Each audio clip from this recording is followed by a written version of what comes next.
Hi, my name is Angus Ho with Daddy Debt, a part of the Ash Management Group. I want to show how you can budget as a full-time engineer, make real estate investments, and live an exceptional family life as a dad. So come along with me in this journey of wealth. I hear so many people say that they would rather rent than go through the process of buying a house. It may sound daunting and difficult. Many decisions need to be made and can at times be overwhelming. That is why a good real estate agent that can talk you through the process is key. Also, going through this entire video and managing your own expectations is important.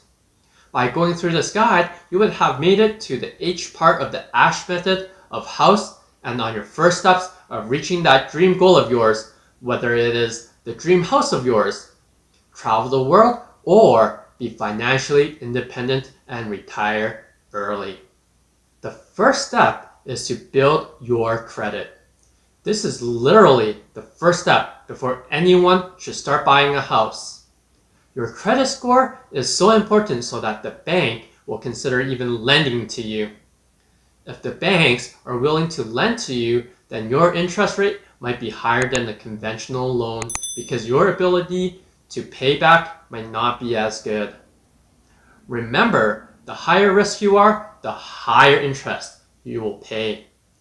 If the bank isn't willing to loan you the money, you could try for private money and hard money lending, but those types of lenders has interest rate as high as a credit card. I made a video earlier on how you can build your credit score faster. Make sure you check it out. Don't make it too complicated. Keep good habits and patience is key. Your credit score will be back up there in no time. This reminds me of Mr. Miyagi. The first thing to master is wax on, wax off. In the housing industry, the first step is pay your credit cards to build your credit score. The next step is side to side, or according to Mr. Miyagi. In buying a home, it is getting into a rhythm of saving money. I made many videos on how to save money. I highly recommend the video of 10 tips to get you out of debt faster. You need to save up for the 5 to 10% down no matter what. If you don't have it right now, try to save even faster. Let buying your first home be your motivation to want to spend less to get there. Also, maybe it's time to pick a side hustle and possibly not give up on that 9 to 5 job just yet until you're making a ton load of money. The next step you will need to do is show proof of income. That normally comes from your tax returns. Some banks might need you to show more proof of income. Some banks will ask for 2 years of tax returns and 3 months worth of previous bank statements. This will allow them to see consistent income. There might be people that work only on Fiverr or commission-based only jobs like real estate agents or contract or project work. Well, these people might have a good year and a bad year. So on a tax return for commission-based workers, maybe buying a house on a year that they did good on, but the remaining years they did poorly on. Therefore, banks generally want more tax returns to prove your consistency. Bank statements is another good option to see that money is consistently flowing into the bank account and not staggered like commission-based people. The bank will typically decide what is eligible to be calculated as income and what is calculated as a down payment to fully qualify the purchasing power of the borrower. The next step is to smash that like button. I know, those trolls aren't here yet, but oh my god, they're attacking me! Ah! Hurry, smash that like button! Get your friends to smash that like button! Oh, phew! Thanks a lot for helping. They're gone now. So, like I was saying, step 4 is to get pre-qualified. Up until this point, everything is guesswork. Once you submit all the information to the lender, they can pull an official credit check, which is typically a hard hit to your credit score. You will also submit all supporting documents of income and down payment. The lender will crunch these numbers and then qualify you for an interest rate and your purchasing power. This is so important because what's going to happen if you don't go pre-qualified first and start looking for houses, you'll find that perfect house you wanted. You look at the bank account and you say, I have enough down payment to purchase this house. And then the lender looks at your debt to income ratio and brings your purchasing power down so that you can't finance the dream house you've wanted.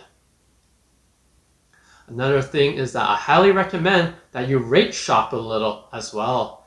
Get pre-qualified with a broker and with your favorite bank just to see if what they offer is the best. That way you can negotiate a little bit better with each person. I would also get a third opinion from a third broker so that you have a little insight and a bit of comparison to see what each broker can do for you. Maybe you'll find out that one suits you better than another. Step number 5 is to do your research. Now is the time to dig deep and figure out what kind of house you want and what you want to do with that house in the future. The biggest thing I look into is the location. The second thing I look into is the cash-on-cash return. Let's talk about the location a little bit first. The area I like to buy are older communities that are still central to the city. These communities are the most juicy because they are still in a good enough of a condition to rent as a turnkey property, and the location is good enough for landmarks and public transportation. In these areas, with a bit of renovation, you can get a lot of appreciation out of it, and then you can either sell it at a good price or rent it back out at a higher price. The second part of research is the cash-on-cash return. Bigger Pockets has a calculator that you can use to calculate that. The cash-on-cash return takes into account the purchase price, the rent, renovations that is required, and all other expenses incurred from renting. This percentage is so important as it will help you to see which houses are good value and which aren't. Step 6 is to make an offer. To me, you need to have a little patience and a little bit of guts when making offers. Not every offer you make will get accepted, and not every one of your offers will be straightforward. This is why you need to start early so that you can get a feel for the market. Make offers early as well, even on houses that is good enough, because the chances are you may not even get the house. There are lots of competition out there, and the more exposure you have on making offers, the more you'll understand when you can negotiate and when you will have to accept the price as it is. Once the deal is accepted, there will be many conditions that you will need to satisfy. Typical ones include inspections and financing. So step 7 is doing inspections. Find a qualified home inspector to do it and never skip out on the inspections. They have tools to look into the house like heat guns and tools to check for electrical circuits. They also have the experience to see things that we will never see, so trust their advice. This is also a good time to bring in contractors as well so that you have a value to negotiate the price with. Once this part has been negotiated, you will need to sign a waiver of condition and any amendments to the contract. After that, it is down to step 8, close on the deal. This part is where to finalize and submit any outstanding documents to your lender. Sometimes the lender will also request for an appraisal to make sure the value of what the house is the price that you're purchasing at. Then this information will be submitted to the lawyer, where they will transfer the title and the money to the new home owners.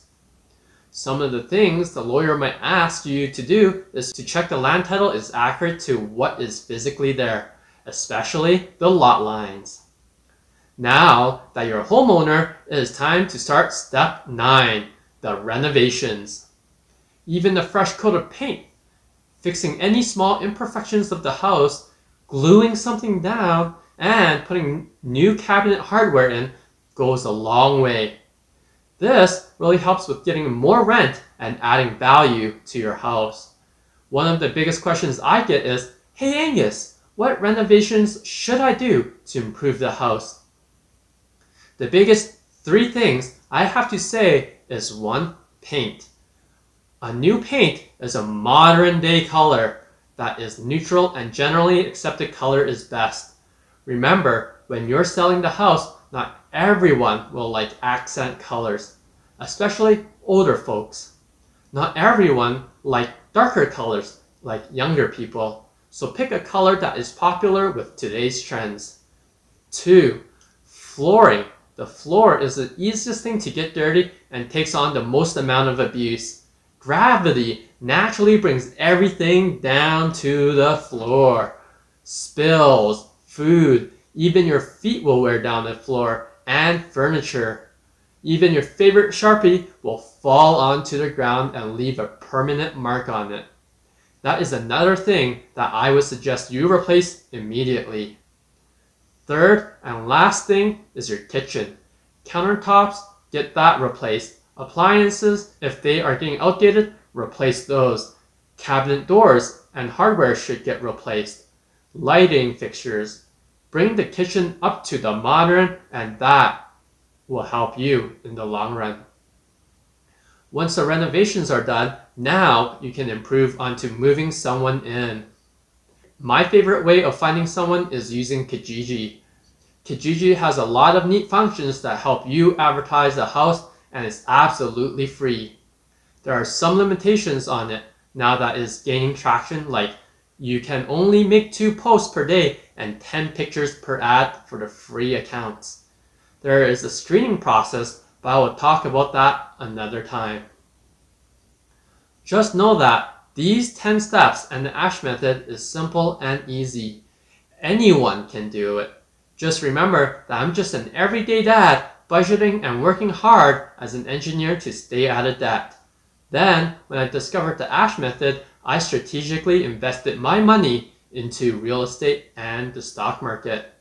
Because of that, I now can run a side company that manages over $3 million in properties. Now I can travel the world with my wife and live in a 2,000 square feet house. So far, I am 90% plus of the way there to becoming a millionaire. Well, I hope this gives you some insight on the process to getting a brand new house. As always, join me at the Daddy Debt Facebook group to talk about your finance questions. Ask the YouTube community your questions by commenting below. If you like to hear more budgeting, engineering, or real estate tips, please leave a comment for what you want to hear, smash that like button, subscribe button, and be sure to hit that notification bell so you'll be the first to know when I post new videos every week on Sundays. From the ASH Management Group, this is Daddy Debt, saving you money.